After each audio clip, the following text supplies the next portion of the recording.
In the dead of night, a thunderous boom shattered the silence of the village, as if the gods themselves had slammed a colossal drum against the sky. No rain fell, no wind howled, just an ominous rumble that sent shivers through every hut.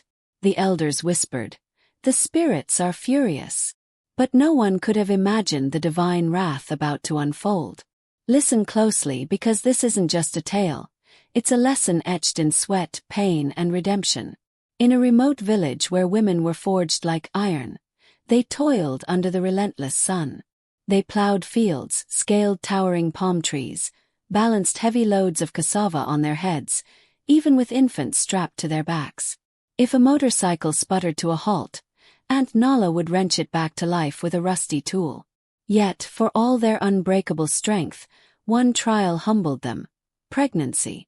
The moment a woman conceived, her body rebelled.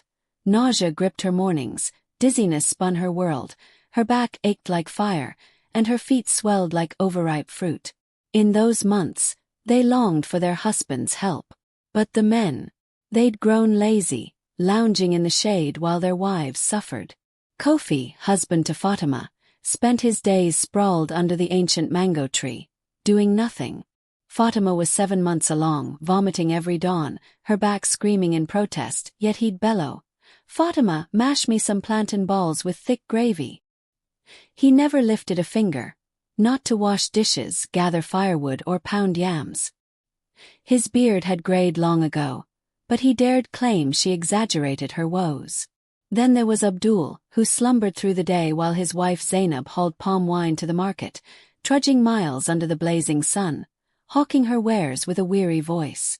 When she dragged herself home, he'd demand she scrub the hut and cook his meal. Worst of all was Seko, the village flirt, who wandered aimlessly, eyeing young women with sly grins. His wife Aminata labored in the fields, her heavy belly slowing her steps as she hoed the earth. And when the women could barely manage the basics, the men turned crueler still. One morning, Seko stormed into his hut to find Aminata collapsed on a mat, exhausted. "You're sleeping. Look at this filth. I haven't eaten decent porridge in days." He kicked off his sandals, scratched his belly, and roared, "Get up and make it, properly seasoned." Across the village, husbands echoed the same venom. "My wife's turned lazy. Always headaches. She refuses me now. Shirks her duties.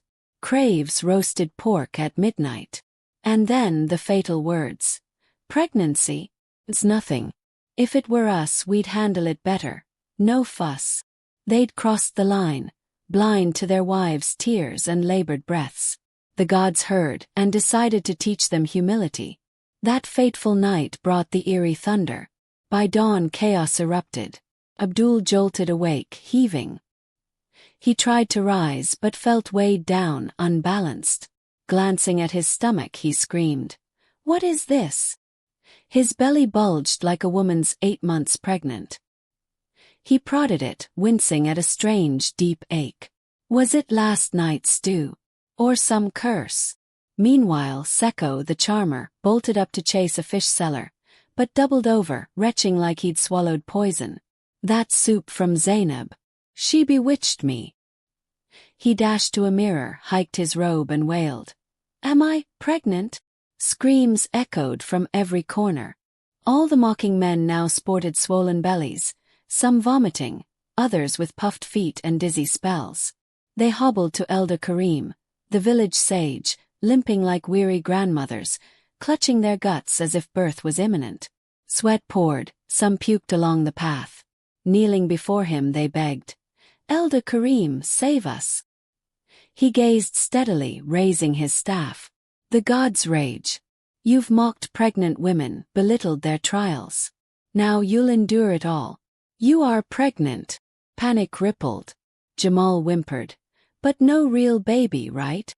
Elder Karim replied coolly, "No child will come, but every nausea, craving, cramp, and contraction is yours, until you learn respect." They collapsed, sobbing, "Forgive us. Tell the gods we've learned. We'll help our wives, we didn't know." But he shook his head. Change must be genuine, or the curse endures. For the first time in history, The village brimmed with pregnant men. Days blurred into agony. Jamal, his belly round as a watermelon, staggered through chores, sweating and groaning, collapsing every few minutes to catch his breath. Home, he'd plead. Safia, rub my feet, cramps are killing me. Safia, lounging with crossed legs, smirked. Pregnancy's easy, isn't it? You're a man, handle it. Seko, once the flirt, tried wooing a market girl. She scanned him, burst into laughter. Your gut's bigger than my cooking pot. Go nurse your nonsense elsewhere. Even the village dogs eyed him oddly. Humbled, he reflected for the first time. Maybe I should start washing clothes.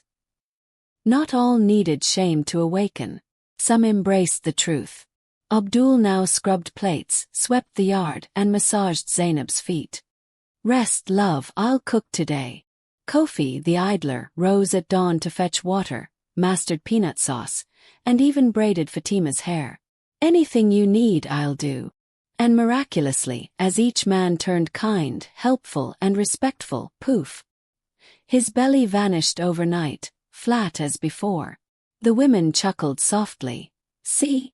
Now you understand. In time, every man transformed. Elder Karim gathered all on the village square, lifted his staff. Let the land heal, bellies fade, but respect endure. Women danced, children cheered. From that day, no man dared mock a pregnant woman. Whisper ill and you'd hear. Careful, the gods listen. So, do you think men could truly handle pregnancy? Tell me in the comments. Share this story with someone who needs a wake-up call. If it moved you, like and drop a heart below.